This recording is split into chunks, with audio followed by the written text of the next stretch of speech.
Hi, this is Mike making my video. Today is 4/19/2025 and it's almost 10:15 p.m. Yeah, basically I'm making this video to talk about, different ways to manifest in the nature of reality. Uh, you know, basically, there's a law of reverse, I think they call it reverse action. It's where, when you chase after things, they run from you, but when you ignore things or if you run after things, they chase after you. And I've had that happen. It's kind of like the quantum nature of things. You chase after a dog, it's going to run from you. And likewise, if you run from it, it'll chase after you. So, much to be said about money and wealth.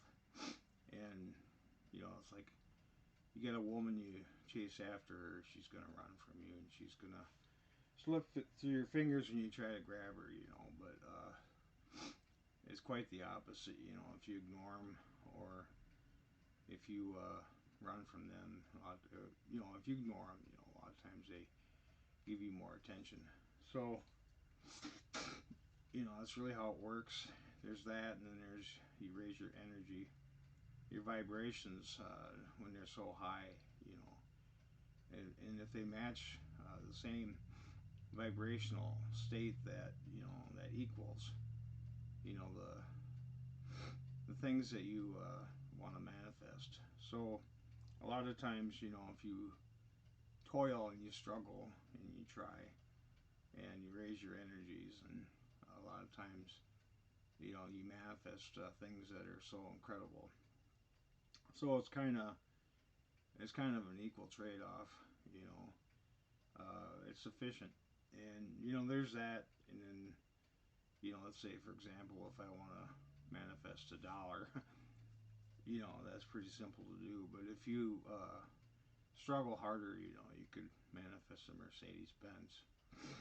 And a lot of people say that there is no effort and it's effortless, and that's not necessarily true. Nothing can be farther from the truth. So anyway, it's usually it's equal. So you reap what you sow.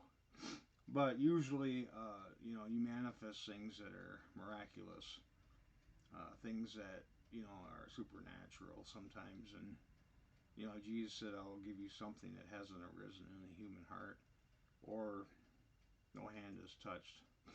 And what he means by that is, sometimes these experiences are so mind-bogglingly incredible, and they're really something that you really haven't really thought of that much. But sometimes, if you are single in point, single in purpose, and you do fixate on something and you do think about it a lot, it eventually comes true. So, that could be a woman, that could be a particular amount of money, it could be a particular item, particular experience, person, place, or thing. So, there's that, and of course, you have to sacrifice. You have to give up things. It's like, what are you willing to give up to manifest something great? So, it's like if you have something if you got something in your hand, and if it's of any value, and you're willing to give it up, sometimes, it's a trade-off, and you give up something for something greater. And, sometimes your old life, you give that up for a new life that is greater. Or, you might have that pearl of wisdom, that pearl that, so it's not necessarily talking about wisdom. It could be a woman's body too, a pearl. Pearls come from clams. But anyway, there's that. There's the pearl, the pineal gland in your mind's eye. But sometimes when you have a pearl of wisdom, that you got to consider. You might have the wave function collapse and give you a miracle, and that miracle answers 1,000 questions. Says 1,000 words, and sometimes you can have a miracle that'll transpire. That could be years of struggling, for the scientific effort, for empirical knowledge to try to solve. And you have it happen, and it's just like, it makes your load so much easier and your burden is so much lighter. So anyway, there's that, and like financial things that happen that make things a lot easier for you. So so anyway, conversely, if you think negative all the time and you're thinking destructive thoughts, sometimes you manifest destructive things or negative things. So it's based on how you think. If you think positive and you think you look for the good in everything, and then you'll find out that ultimately the universe will give you good things. So I took God out of the equation. I met God, and He's a man just like me. It's not like He created the universe, and it's not like you know he if I get $50, it didn't come from Him. And it's just He's a man. He's just a very powerful man, white hair, blue eyes, white robe, and all. But he's human, and he puts his pants on one leg at a time. So anyway, that's really how that works. So like I say, I got nice little trinkets and I got nice little objects and I got decent things, and these things are basically all things that I've wanted to have, But you get to a point in life, where you achieved everything you wanted to achieve and you became everything you wanted to become. And, it gets to the point, where there's really nothing left. And you've had almost everything there is to have. So it gets to the point where there's nothing really left. And with that being said, you kind of wander aimlessly and you do things, and then sometimes you do have focus and you're working on a project, but you get to the point where there really isn't a whole lot left. And I've seen the other side, and I pierced the veil, and I saw that spirits are sometimes miserable, and they're aimlessly wandering, and they don't have any sense of direction. Uh, it's like they have the same problems that you have in this life sometimes follow you into the next life. So, if you're plagued with depression and emptiness and stuff like that, sometimes those types of things follow you. So, it's a purification process. That's kind of what setbacks are all about.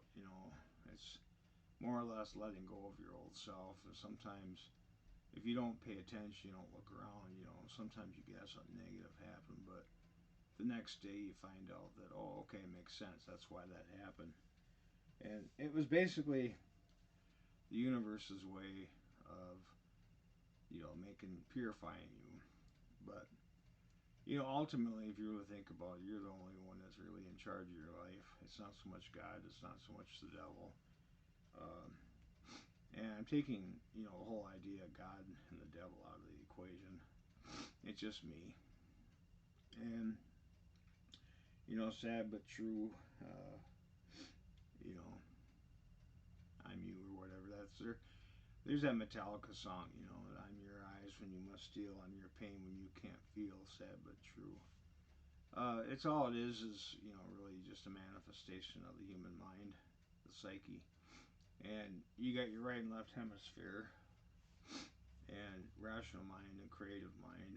And God's foolishness is greater than man's wisdom. And sometimes when you let the slave take over, the servant, and the master steps down, then what happens is you have the hidden things, they get revealed to you. But when they're at peace with each other, the slave and the master. So you got your right and left hemisphere, the male energies and female energies. And, ultimately it's just, it's your own mind, everything you see. When you don't look at it, it disappears, and I've seen that before. And I've seen it when I do look at things, sometimes they disappear. And it goes both ways. Solid objects disappear, and things are just outside your peripheral vision. As soon as you look at them, then they appear. But then as soon as they're just hair out of your peripheral vision, you can barely see them. You see gray film that covers windows and stuff, and you find out that the things in that room, like Schrodinger's cat, don't exist until you look at them. So that's kind of the way it is. It's von Neumann chain, entanglement theory, multiverse, uh, things like that, and basically the superposition. So really, there's relativity in their space time, and then basically relative quantum theory, Newtonian's laws for the basic stuff. But then you get to the point where you find out that it's just ultimately a simulation. There is nothing really outside of you. Uh, Everyone's an NPC actor outside of you, and then everything ceases to exist at some point. When you go to sleep or time stands still, and then at the wee hours of the morning, and then you got to figure, well, things start to speed up. But during that lull in the middle of the night, that's when a lot of people are sleeping, and a lot of the matrix is basically operating at a lower level. So, but everyone is in their own little world. Everyone's in their own stomping zone, and they're the center of their own little universe. So you figure, well, you got collective consciousness with everybody, and we're all cells, part of this huge body that we call the universe. We're all one little transistor in the grand scheme of things, but you see that, but then again, you see that actually the universe is smaller than we are. It all depends how you look at it. The inside becomes like the outside, meaning that the inside of my mind is projected outwardly, and everything exists inside my head. There is just as many neurons in my head as there is stars in the universe, or galaxies rather. And a galaxy is actually almost built exactly the same way as a neuron is. So, you got that, and then you got, basically you just enjoy the little things that you have. You work with your hands, you do your things. But it says this heaven and the one above it pass away. They're talking about this world, this flesh world, this physical reality that we're in. Every time I go to sleep, it passes away. But then again, you got the spiritual world. That world, basically eventually passes away as well. I'm not completely set on this, but I think one side of your brain is in charge of the physical reality that we're in, but the other side of your brain is in charge of the hidden things. So that's what they meant when they said God's foolishness is greater than man's wisdom. So the opposite, of your mind, your right mind and your left mind, each one's in charge of one or the other. When one gets more dominant, then you see more spiritual things, but the other side gets more dominant. You're more rational in the Western thought process of things. So the East and the West, come together. So anyway, you just do what you got to do. Appreciate things for what you have. You have a sense of contentment. That's a relief. From suffering, and you basically get in that state of mind where you have that relief from suffering, and that's actually a light feeling. You no longer have those same problems that plague you. You no longer have those same nagging things irritating you, and then you have a major thing happen in your life, and it totally erases all that pain and suffering and slavery. So anyway, that's all I got to say for now. Over and out.